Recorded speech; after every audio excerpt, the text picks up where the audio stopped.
தொடர்ந்து இந்த பகுதியில் நம்மளுடைய ஒரு சமூக ஆர்வலர் இணைஞ்சிருக்கிறாரு. சார் வணக்கம்.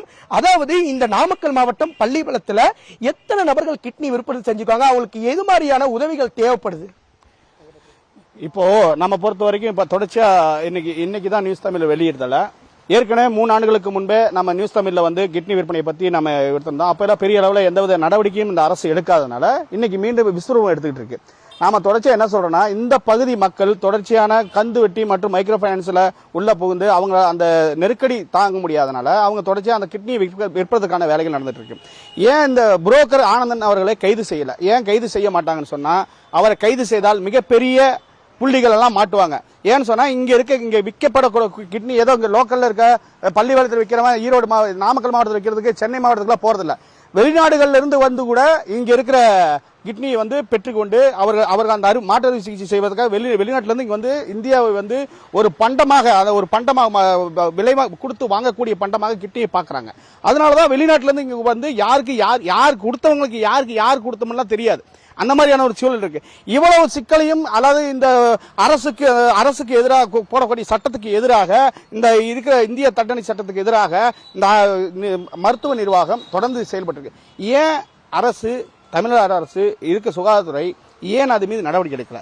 ஏன் அந்த மருத்துவமனையை மூடுவதற்கு இவர்களுக்கு என்ன, ஏன் அவங்களுக்கான அந்த இது இருக்கு, அச்சம் இருக்கு?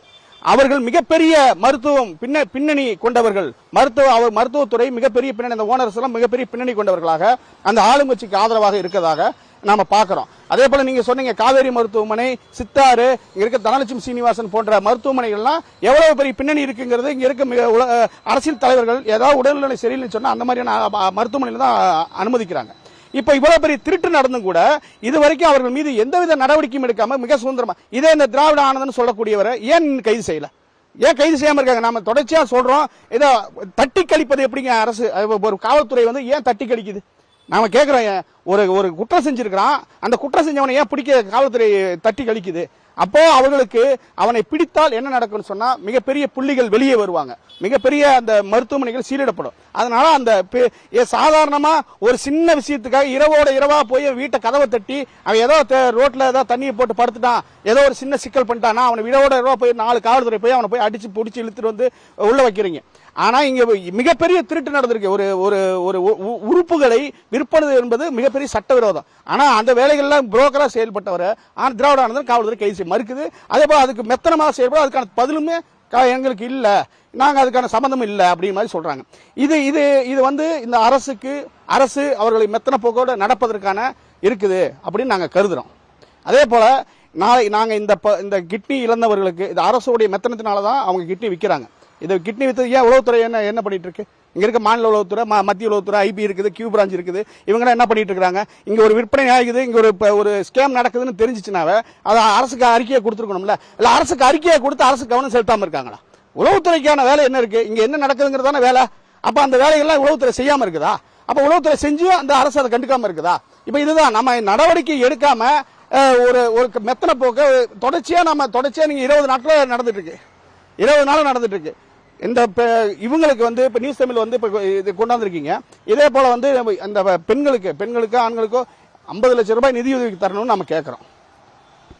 தொடர்ந்து இந்த பகுதியை சார்ந்த நபர் தெரிவிக்கிறபடி தொடர்ந்து இவர்கள் மீதான அரசு கவனம் செலுத்தியிருந்தால் தொடர்ந்து இது மாதிரியான கிட்னி விற்பனைகள் வந்து நடைபெற்றிருக்காது அப்படின்னு சொல்றாங்க. சார் வணக்கம். இந்த பள்ளிப்பாளையம் பகுதியில் இங்க இருக்கின்ற விசைத்தறி தொழிலாளர்கள் எதற்கு அந்த கிட்னியை விற்பனை செய்வதற்கு முன் வராங்க? அவங்களுக்கு எது மாதிரியான பாதிப்புகள் எல்லாம் இருக்குது? அதாவது நம்முடைய நாமக்கல் மாவட்டம் குமராபாளையம், பள்ளிப்பாளையம், திருச்செங்கோடு, பக்கத்தால் சங்கிகிரி, இது அனைத்து பகுதியிலும் பார்த்தீங்கன்னா விசைத்தறி மில்லுகள் நிறைந்த பகுதியாக இருக்குது. இந்த இடத்துல ஒரு இடத்துல கடன் வாங்கிட்டா அந்த கடன் அவங்க கட்ட முடியறதில்ல.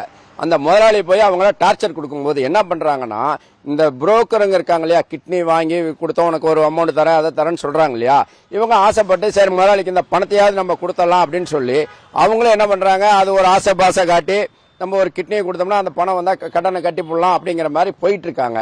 இருந்தாலும் இன்னைக்கு சொல்றீங்க, அதாவது உங்க சேனல்ல பாத்திருக்கேன், தனலட்சுமி சீனிவாசனுடைய காலேஜ் பாத்தீங்கன்னா அந்த தம்புங்கிறவரு பின்னாடி, அதாவது ஒரு கிட்டத்தட்ட நான் கேட்கிற ஒரு 35 வருஷத்துக்கு முன்ன எப்படி இருந்தார், இன்னைக்கு எப்படி இருக்கார், இத்தனை காலேஜ் எந்த வகையில் அவருக்கு வந்தது, அதெல்லாம் நீங்க ஆய்வு பண்ணி பார்க்கணும். ஏன்னா அந்த கிட்னி வந்து நம்ம பெரம்பலூர்ல இருக்க காலேஜ் மட்டுமல்ல, சுற்றி தமிழ்நாட்டில் இருக்கக்கூடிய சென்னை, பம்பாய், சேலம், திருச்சி, பெரம்பலூர் இது போன்ற பகுதியில் இருக்கக்கூடிய பெரிய பெரிய மருத்துவமனைகளில் யாருக்கு கிட்னி போயிருக்குதோ ஒரு கோடீஸ்வரம் வரான். அவன் அந்த கிட்னிக்கு எவ்வளவு வாங்குறாங்கன்னா கிட்டத்தட்ட ஒரு கோடி ரூபாய், 50 லட்சம் 75 லட்சம் ரேட்ட பேசுறாங்க.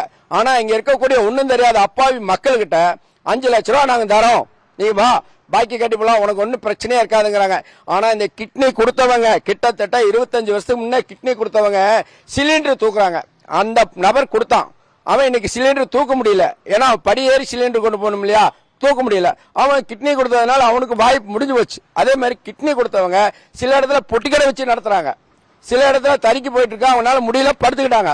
இது ஏன் இந்த மாதிரி ஆகுதுன்னா, முதல் கந்து வெட்டி நிறுத்தணும், சீட்டை நிறுத்தணும், இதெல்லாம் நிறுத்தி முதல் அரசு கொண்டு வந்த சட்டத்தை நல்லா ஸ்ட்ராங்கா போடணும்.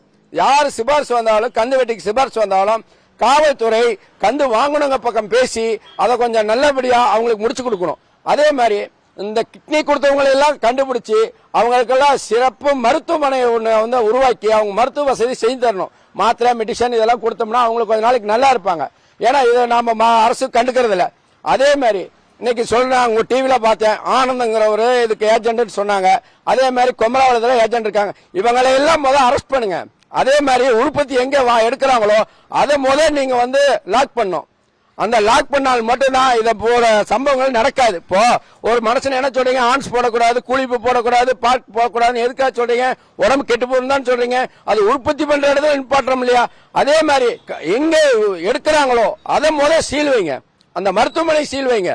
அவனுக்கு காலகாலத்துக்கு எந்த மருத்துவமனை அவனுக்கு ஒர்க் ஆகக்கூடாது, நிறுத்திடணும். கவர்மெண்ட் அதுக்கு முன் வரணும்.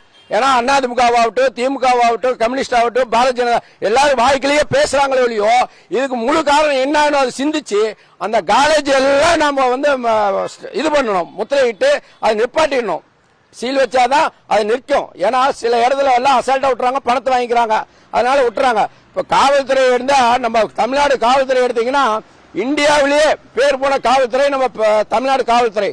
ஏன் அவங்களால பிடிக்க முடியாம இல்ல, அவங்க கையை கட்டி போட வேண்டாம். யாரு குற்றம் செஞ்சாலும் அவங்களை அரெஸ்ட் பண்றதுக்கு அவங்க முழு உரிமை கொடுங்க, எந்த ஆட்சியா இருந்தாலும். ஏன்னா காவல்துறை கண்ணியமான காவல்துறை, அவங்க தவறான நம்ம சொல்ல முடியாது. அதுக்கு அரசியல்வாதி தலையிடக்கூடாது. முதல்ல எத்தனை எனக்கு தெரிஞ்ச கிட்டத்தட்ட ஒரு 5000 பேத்துக்கு மேல இருப்பாங்க இங்க கிட்னி எடுத்தவங்கள. ஏன்னா எல்லா ஊருக்கும் கொண்டு போய் கிட்னி எடுத்துட்டு வந்திருக்காங்க, பம்பாயும் போயிட்டு வந்திருக்காங்க, இங்கேயும் போயிட்டு வந்திருக்காங்க. என் காதுக்கு வர செய்தி அது. ஏன்னா நான் ஒவ்வொரு வீட்லயும் நான் போய் பார்க்க முடியாது. என் காதுக்கு வர செய்தி வச்சு சொல்றேன். முதல் கிட்னி எடுத்தவங்கள லிஸ்ட் எடுத்து அவங்கள மருத்துவமனையில ஜாயின் பண்ணி அவங்களுக்கு மருத்துவ வசதி செஞ்சு கொடுங்க. அதே மாதிரி அவங்க கடன் பாக்கிய அரசே ஏத்து கட்டணும். ஏன்னா சில இடத்துல பாத்தீங்கன்னா 3 குழந்தை 2 குழந்தை கொண்டுபிட்டு தந்தையும் செத்துருக்கான். ஏன்னா கடன் வாங்கினதுதான்.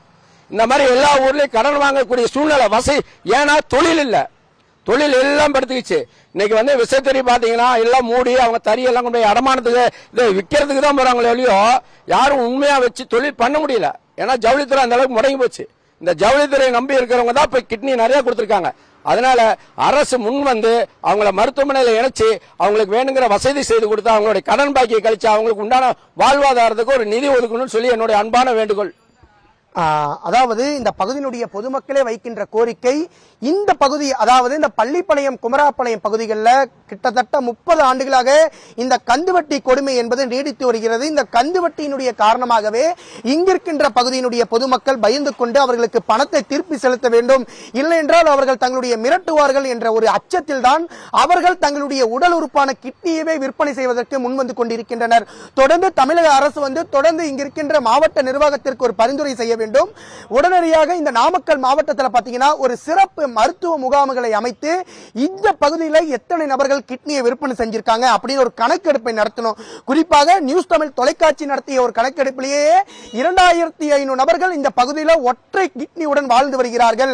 இவர்கள் உடல்நிலை மிகவும் கவலைக்கிடமாக இருக்கிறது, இவர்களால் வேலை கூட செய்ய முடியவில்லை அப்படிங்கிற ஒரு தகவல் இருக்குது. இதை அரசு முன் தாமாக ஒரு சிறப்பு மருத்துவ முகாம்களை அமைத்து அவர்களுடைய கணக்கெடுப்பை நடத்தினால் இந்த நாமக்கல் மாவட்டம் மட்டுமின்றி தமிழகத்தில் எத்தனை நபர்கள் ஒற்றை கிட்னியுடன் வாழ்ந்து வருகிறார்கள், அவர்களுக்கு எது மாதிரியான உதவிகளை வழங்கிட வேண்டும், அவர்களுக்கு எது மாதிரியான மருத்துவ வசதிகளை செய்து தர வேண்டும் என்பது அவர்களுக்கு தெரியும். உடனடியாக இந்த கிட்னி விற்பனைக்கு ஒரு முடிவு வர வேண்டும் என்றால் இங்கே மூளையாக இந்த கிட்னி விற்பனைக்கு மூளையாக செயல்பட்ட திராவிட ஆனந்த் இடைத்தரகரும், அது மட்டுமின்றி முருகன், விஜயா, அது மட்டுமின்றி சுமார் 10க்கும் மேற்பட்ட இந்த கிட்னி விற்பனை இடைத்தரகர்களை போலீசார் கைது செய்து அவர்களிடம் விசாரணை நடத்தினால் மட்டுமே தான் இதற்கு பின்னாடி இருக்கின்ற அந்த வலைகளை நம்மால் கண்டுபிடிக்க முடியும். அவர்களை கண்டுபிடித்தால் எத்தனை நபர்கள் விற்பனை செய்திருக்கிறார்கள், எந்த மருத்துவமனையில் இந்த கிட்னி விற்பனை செய்யப்பட்டிருக்கிறது என ஒரு முழுமையான தகவல் கிடைத்துவிடும். நிச்சயமாக தங்கமணி, இந்த சிறுநீரக மாற்று அறுவை சிகிச்சை தொடர்பாக ஆரம்பத்திலிருந்து இப்போ வரைக்கும் என்ன நடந்தது அப்படிங்கிற முழு விவரங்களை பகிர்ந்துக்கிட்டீங்க. அதே மாதிரி இது தொடர்பாக அங்கே இருக்கக்கூடியவர்களுடைய கோரிக்கை என்னவாக இருக்கு அப்படிங்கிறதையும் தெளிவுபடுத்துறீங்க. களத்தில் இணைந்து உங்களுடைய கருத்துக்களை பதிவு செய்ததற்கும் களமாடியதற்கும் நன்றி தங்கமணி.